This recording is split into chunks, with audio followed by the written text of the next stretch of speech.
What is up, guys, and welcome to the PC Shack. And today I am playing some H1Z1, which is a new zombie survival sort of game, you know, not the first of its kind, but it was released a few days ago by Sony Online Entertainment, and I've been having a lot of fun with it so far. So yeah, I've been playing on this server. I'm not gonna give you the server name, of course, because that would just be pointless, but on this server I've actually got a whole ton of stuff discovered, and the reason that I've done that off camera is because, like, the crafting system is, like, so intuitive and it's so, like, fun to learn and stuff, so I'm not just gonna give it away like that. Like, I'll let you, you guys, if you end up getting the game, I'll let you guys, like, figure all that stuff out for yourself. So basically, I'm going to teach you how to survive from when you spawn in, because you might feel a bit disoriented. So you'll often spawn, like, in the forest, or, like, near a road. As for me, I'm, like, near the city, near like, a small town, and there's 3 players over there. I'm just going to sit down here while I wait for them.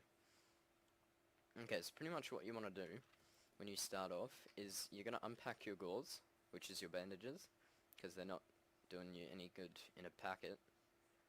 So you're going to move everything out of your black jeans, or whatever jeans you have, and your shirt.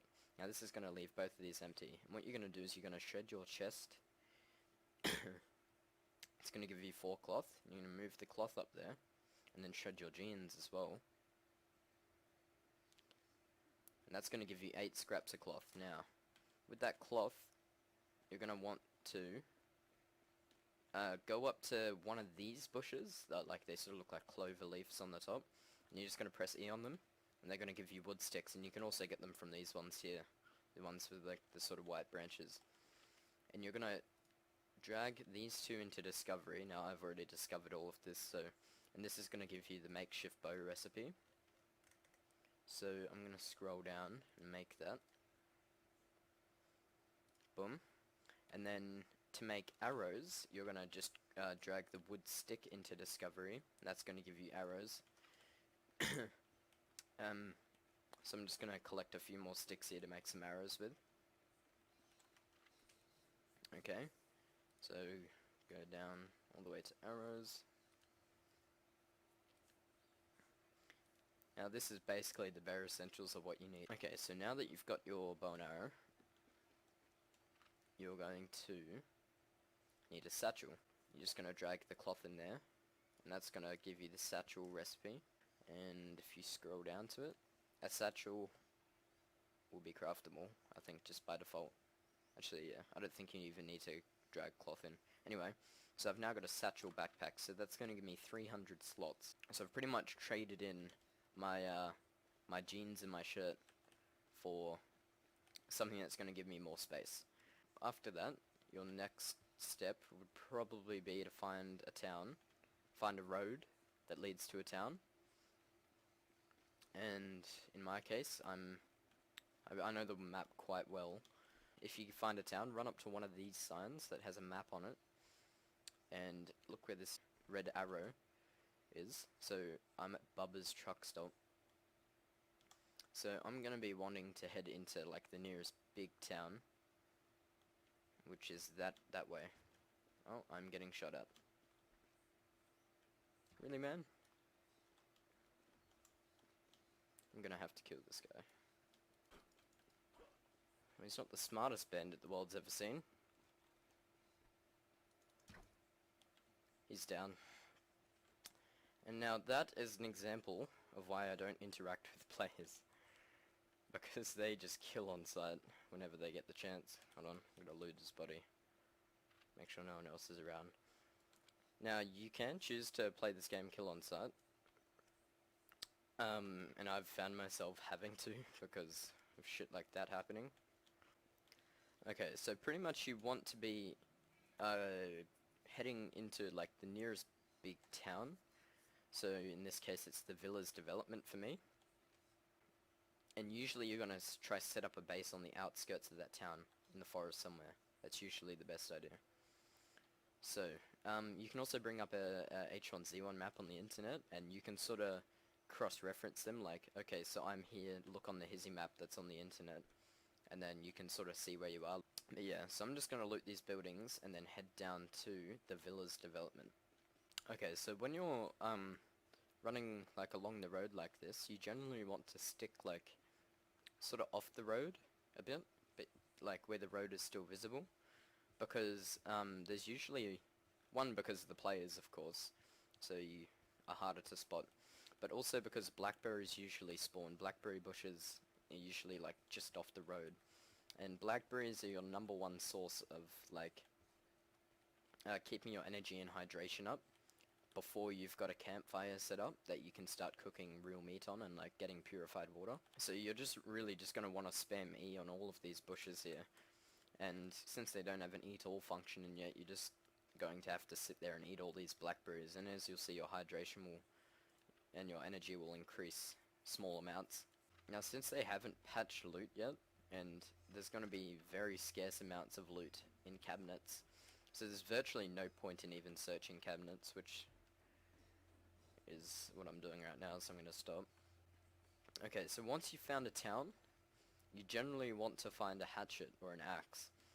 Now, this is going to allow you to start cutting down trees and getting a base together, and also a campfire, which you'll need to start purifying water and cooking food, etc. And you're going to find hatchets just lying around on these sort of on the benches in these residential environments. And of course, you don't have to build a base. You can actually border up a house if you want, but it's not really the best option, because, oh, there's a player coming down the road. It's not always the best option to border up a house, because people can still get in, because you can't actually lock the doors yet. There's pretty much no point at the moment searching like rec sedans in all of these houses. Like, your best bet is just looking on the shelves of the shit for the canned stuff. So you gotta be careful. Your biggest vulnerability in this game is standing still. And you'll be standing still while looting, and you'll also be standing still while eating, and also when you go to draw up the bow, you can't move, like, at all. And it's also very glitchy at the moment, and you sometimes can't even control your character, and he just moves forward on its own accord. So I haven't managed to find an axe in here, so I'm gonna have to move to the next town. But also these little campsites here that you'll find, and they usually have caravans and cars and usually like a central campfire or furnace. They're actually worth looting at the moment, because they usually spawn at least one melee weapon, and every melee weapon not only serves as a weapon but has its own purpose. Like, the hatchet can cut down trees, the crowbar can get scrap metal from cars. I actually sort of want this guy's stuff, so I might chase him. If a player has a hatchet, it's sort of worth killing them for it, if you can't find one. Hey, do you know where we are? I'm bleeding and I need some gauze. Do you have any?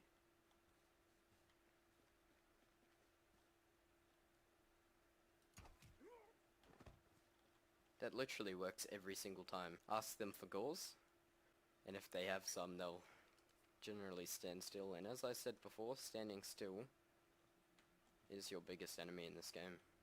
Okay, so I've just sort of moved off the road a bit, because I've just realized that this is actually where I set up my previous shack, which is actually right here.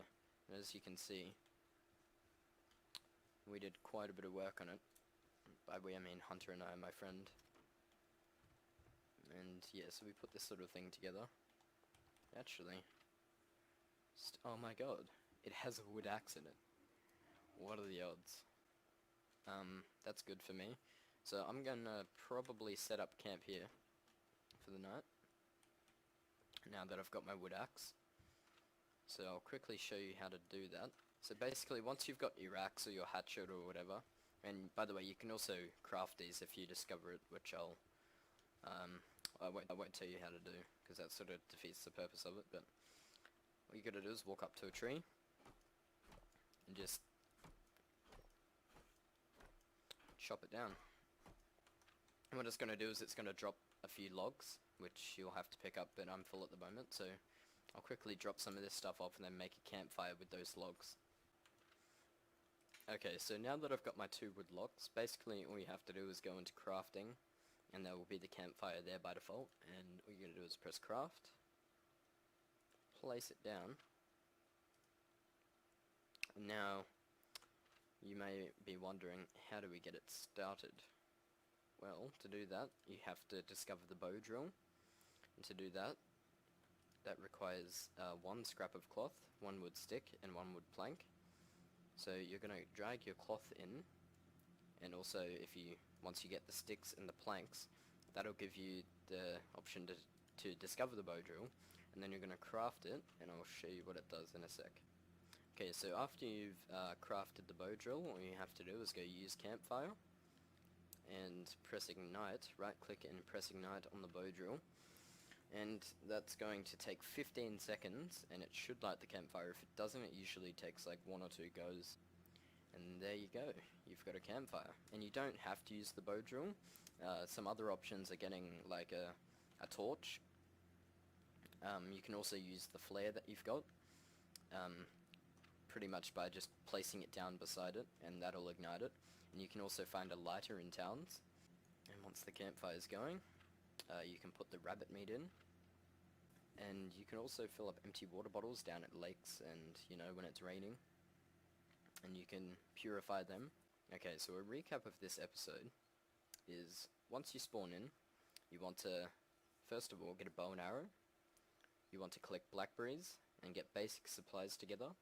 You want to find a road or a map and head to the nearest town or campsite, and you're going to want to find an axe, a wooden axe or a hatchet, and get a base going like I've got here, and then set up your campfire, set up a little storage container, and I shall continue on in the next episode. But for now, I'm just going to sit here and relax at my fire and have some cooked rabbit meat.